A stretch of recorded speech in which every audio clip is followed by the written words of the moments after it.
Welcome back to Dungeons & Dragons Homebrew Builds, the series where I'll be constructing classes, weapons, races, and more based on characters and items from your favorite anime, comics, TV shows, and video games. Also, the series that I kind of forgot about for a couple of months. Yeah, looking back on my upload schedule, things seem alright. There's a good diversity of content, everything's coming out at a pretty decent speed, no huge chunks of time with no uploads, and in terms of quality, everything's been up to my standards. But on the other side of the curtain, things are a fucking disaster. It's like that scene in SpongeBob where we see inside his head and everything's on fire and burning and his brain cells are running around breaking shit and shredding papers and panicking and crying, and yeah, all that is me. Luckily, one day at 2 in the morning, I spent 30 minutes reorganizing my entire upload schedule for both channels and everything is under control. So with that in mind, today I'll be picking up where I left off with Bleach Brave Souls. The second half of the 1000-Year Blood War arc is either coming soon, airing, or recently finished depending on when I get this out. So, totally scrapping my plans to put out some voter poll homebrew builds between the first half of the 1000-Year Blood War arc and the second half, we're gonna move right on along to our next 5 batches of 1000-Year Blood War unit subclasses, so let's cue the intro and get into it.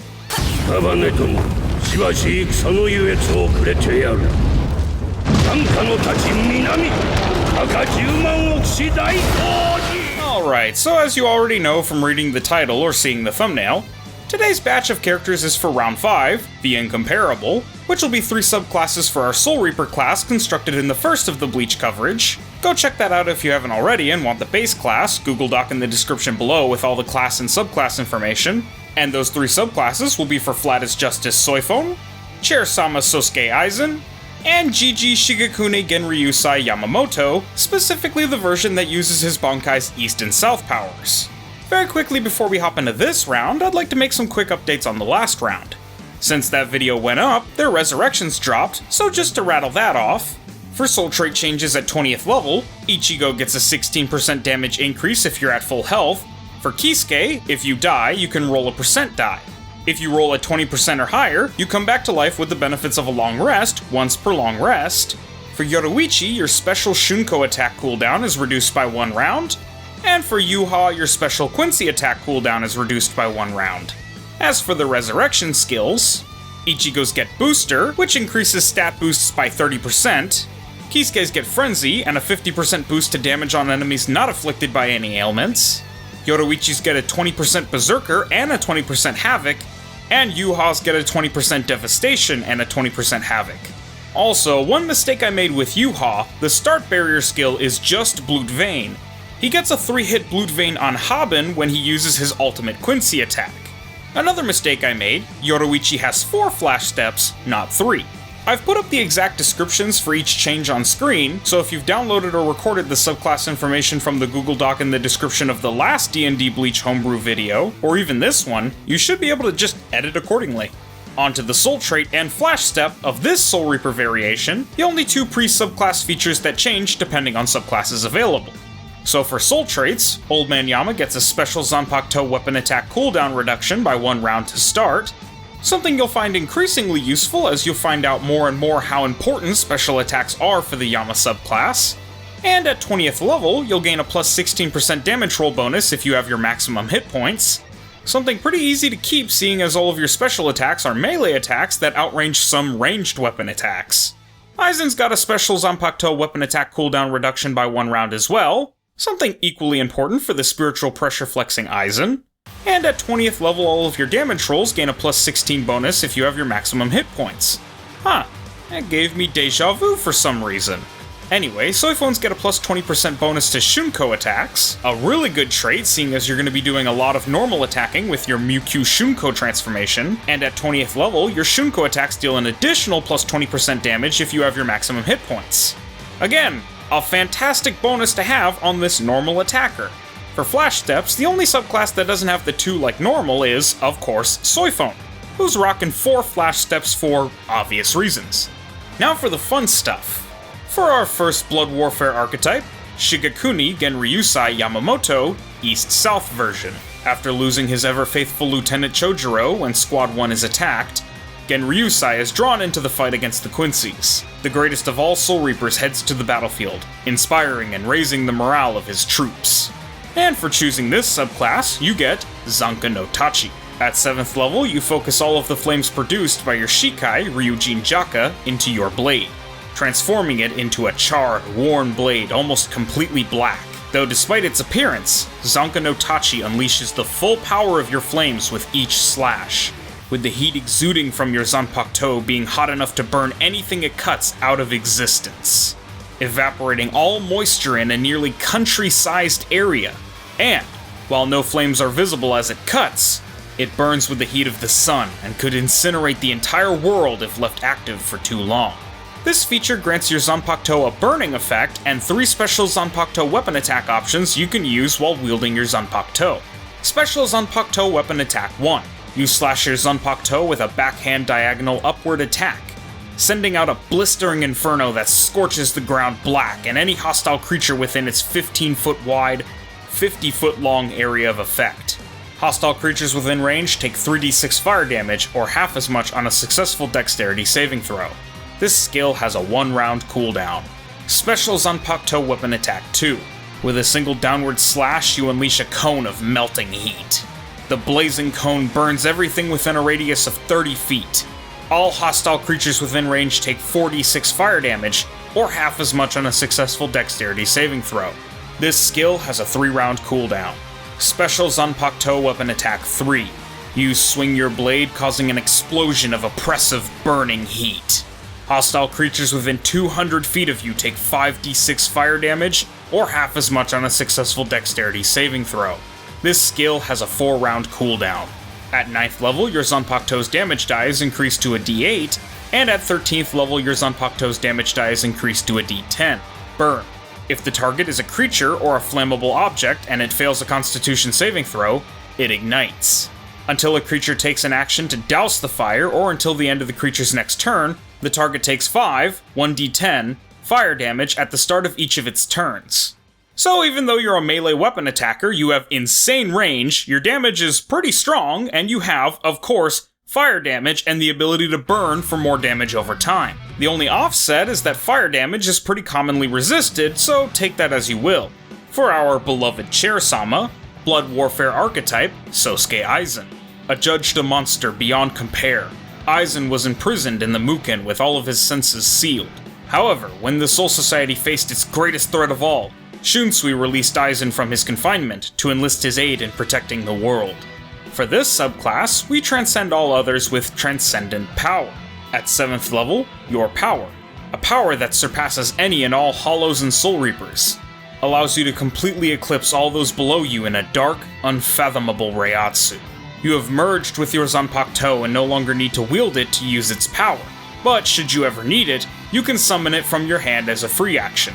This feature grants you a weakening effect on all of your attacks, and a normal Zanpakuto weapon attack and 3 special Zanpakuto weapon attack options you can use. Zanpakuto weapon attack. With a simple wave of your hand, you can send out a wave of dark, crushing Reiatsu to destroy a creature. This attack has a range of 30 feet and, on a hit, deals 2d6 force damage. Special Zanpakuto weapon attack 1. You can send out a massive wall of Reiatsu that tears apart anything it's set upon. This wall is 15 feet wide and travels 60 feet out from you. Hostile creatures within range take 3d6 force damage, or half as much on a successful dexterity saving throw. This skill has a 1-round cooldown. Special Zanpakuto weapon attack 2. You project yourself coated in and surrounded by a dome of Reiatsu that feels like the gravity of a black hole. You walk 30 feet forward, and any hostile creature within 50 feet of you takes 4d6 force damage, and gets sucked into the swirling vortex of Reiatsu, taking an additional 2d6 of damage. If the creature succeeds on a dexterity saving throw, they avoid being sucked into the vortex and only take half damage from the attack. When the attack is over, you return to your original position in your original condition. This skill has a 3-round cooldown. Special Zanpakuto weapon attack 3. You can unleash varying levels of power from one of the most powerful Hado ever created, Hado number 90, Kurotsugi. You can either unleash it immediately, charge it for a round, or charge it for 3 rounds, with charging the Hado following the rules of concentration for spells. If you release it immediately, any hostile creature within 30 feet of a spot you choose within 10 feet of you takes 4d6 force damage. If you release it after a round of charging, Any hostile creature within 60 feet of a spot you choose within 10 feet of you takes 5d6 force damage. If you release it after 3 rounds of charging, you utter the full incantation, and any hostile creature within 120 feet of you takes 66 force damage. This skill has a 4-round cooldown. At 9th level, your Zanpakuto's damage die is increased to a d8, and at 13th level, your Zanpakuto's damage die is increased to a d10. Weakness. Due to being plagued by illusions that alter all of the target's senses, and the crushing Reiatsu destroying the target's soul, if it fails a Constitution saving throw, it is weakened. Until the end of the creature's next turn, the target can only deal 1 damage. Weakness, I think, is a pretty damn strong status ailment. I wanted a fully charged Kurotsugi to be worth a 3-round charge, and that Vortex is pretty damn nuts. Aizen overall seems to be the best subclass here in my opinion, but that's only at 7th level and definitely might change by 14th level. For now, our last Blood Warfare archetype, Soifone. Soifone trained her body in order to be able to fight even without her Zanpakuto. As a result, she was able to improve Shunko to such an extent that she can now use it continuously. Speaking of that Shunko, at 7th level you cloak yourself in a flowing but strong Gale Force Wind Reiatsu Shunko to breeze across the battlefield and blow through your enemies with gusty fists and kicks. This feature grants you 3 special Shunko attack options you can use while unarmed. Special Shunko Attack 1. You can flash step forward 30 feet so quickly it looks as though you're teleporting, launching a barrage of strikes cloaked in a whirlwind-like spiritual pressure without invoking an opportunity attack. Hostile creatures within range of this lunge take 3d6 bludgeoning damage or half as much on a successful dexterity saving throw. This skill has a 1-round cooldown. Special Shunko Attack 2. You surround yourself in a whipping, lashing hurricane of wind, briefly unleashing the power of your Mewq Shunko for 5 rounds, boosting the damage of all of your attacks by an additional die.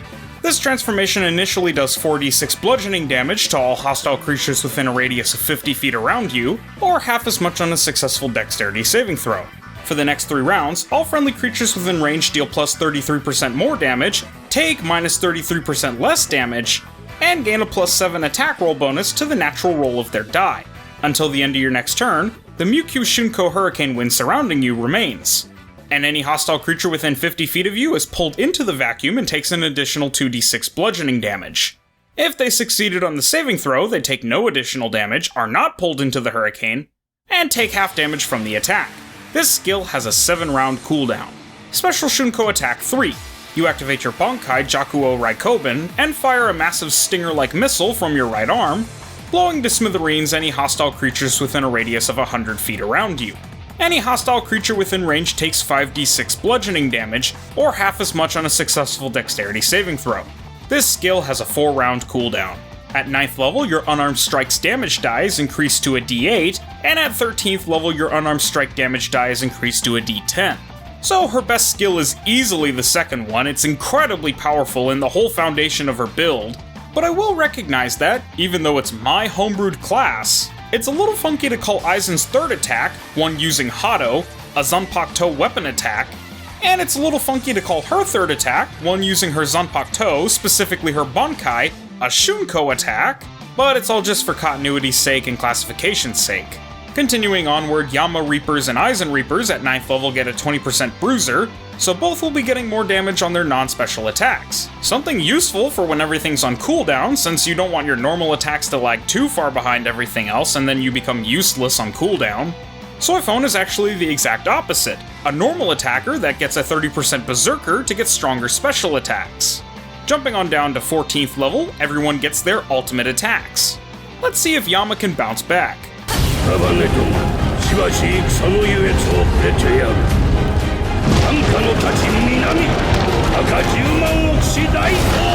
At 14th level, you can use your sword's flames to control the trillions it's slain as an undead army of charred skeletons, causing immense damage and inflicting burn. Your army of undead scratch, claw, and tear at all hostile creatures within 400 feet, dealing 5d10 fire damage to all creatures within range, or half as much on a successful dexterity saving throw. The army remains 200 feet around you for 3 rounds, dealing 4d10 fire damage to any hostile creature that enters within range. The burn condition is guaranteed for any creature hit with the initial attack. This can only be used 3 times per long rest. So a potential max of almost 150 damage 3 times per long rest and an auto burn? Yeah, That's fucking nuts!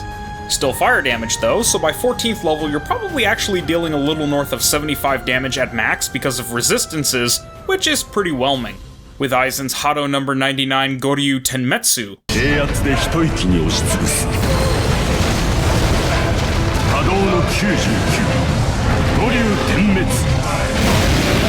At 14th level, you can use the strongest of the original Hado to summon 5 dragons made of Reiatsu that devour everything in their path, causing immense damage and inflicting weaken. This ultimate Hado attack deals 5d10 force damage to any hostile creatures within 400 feet of you, or half as much on a successful dexterity saving throw. The weaken condition is guaranteed for any creature hit by this attack. This can only be used 3 times per long rest. Again, Aizen's damage is less, but considering how force resistance is incredibly rare, on average, Aizen's probably better off. Plus this has auto weaken, which is just better than burn on the whole. As for Soifone, I think she took the hardest L here, but she was already putting out some pretty major damage up to this point with just her special attack too.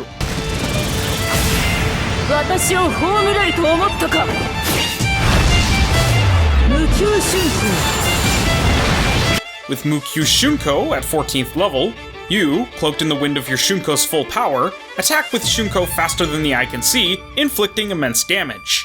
Like a gust of wind, you pierce straight through all hostile creatures within 400 feet of you with your Wind Cloak Suzume Bachi. All hostile creatures within range take 5d10 piercing damage, or half as much on a successful dexterity saving throw. This can only be used 3 times per long rest. Cool, but, pretty basic. Also, while magical bludgeoning resistance is rarer than fire resistance, it's still not as good as force damage. Keeping with the neck-and-neck battle between Yama and Aizen, both get Debilitator at 15th level, so burn lasts 2 rounds longer, which is just 2 more rounds of probably half damage, versus 2 more rounds of enemies only dealing 1 damage with Aizen.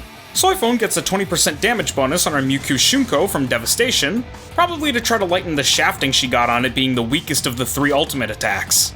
Too bad that at 17th level, both Yama and Aizen also get Devastation, like they're both now teaming up to keep Soifone down. But if you like what Soifone's doing so far, this level helps to double down. Because with Enhancer making the Mukyu Shunko transformation last 2 rounds longer now, she'll be doing a lot more of the best of everything she's already been doing. Next level, because Aizen has to remain a thorn in Yama's side, always has to make him look bad, and can never let him have anything, they both get Frenzied at double special attack damage. Aizen is literally shaping up to be just Yama, but better. If you aren't regretting choosing the Soifone subclass at this point, stay strong, because she gets Flurry now, doubling her normal attack damage so that it's easier for her to keep up with the other 2 subclasses. Finally, for our capstone, each subclass gets 2 features. Yama gains immunity to fire and cold damage, which is actually pretty damn nice. Like, fire is completely your element, and the natural enemy of fire doesn't even work against you.